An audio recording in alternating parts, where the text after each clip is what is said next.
Bang. Oi. Bang, kita nak ke mana ni bang? Bawa kau pergi makan lah. Asyik duduk rumah yang malam. Kau bujang aku nak bawa pergi makan. Kedai member aku. Okey bang. Kau tunjuk, aku tunjuk kau kat mana. Sedap kan.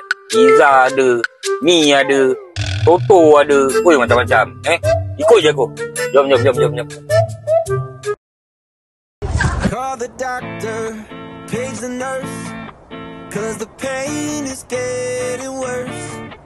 All the sleepless nights, I'm tired of suffering like I've been. I tried medicine, I tried therapy, I tried somebody else for a couple weeks.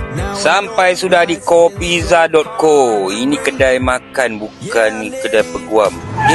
Nama Kopizza.co. Dekat Tanjung Agas Tangkak.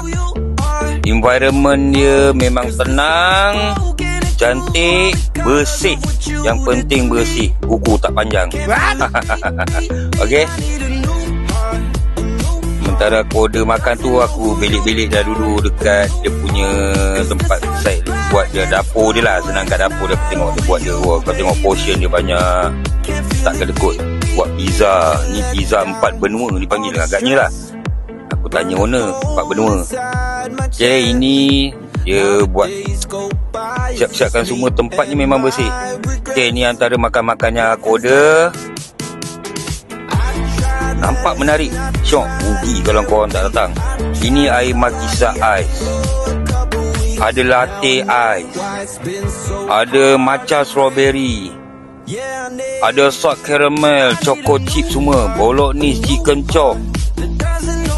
Poncit kot ni. Pizza 4 benua. Pizza 4 benua.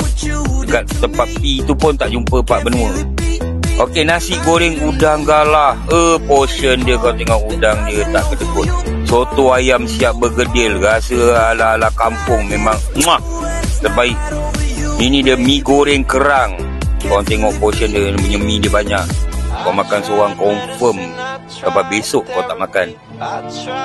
Ini nasi udang galah penyek. Kau tengok dia, mengiurkan. Padu. Uji kau tak tahu. Memang padu.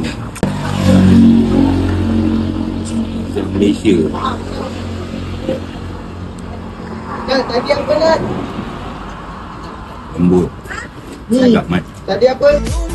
Okey, korang kalau nak tahu kedai ni beroperasi pukul berapa ke korang dengar? Kita buka dari pukul 5 petang sampai 11 malam. Lepas tu kita tutup pada hari Rabu. Korang boleh jemput datang ke Kopizza. Terima kasih. Korang dah dengar kan pukul berapa operasi, tutup pukul berapa.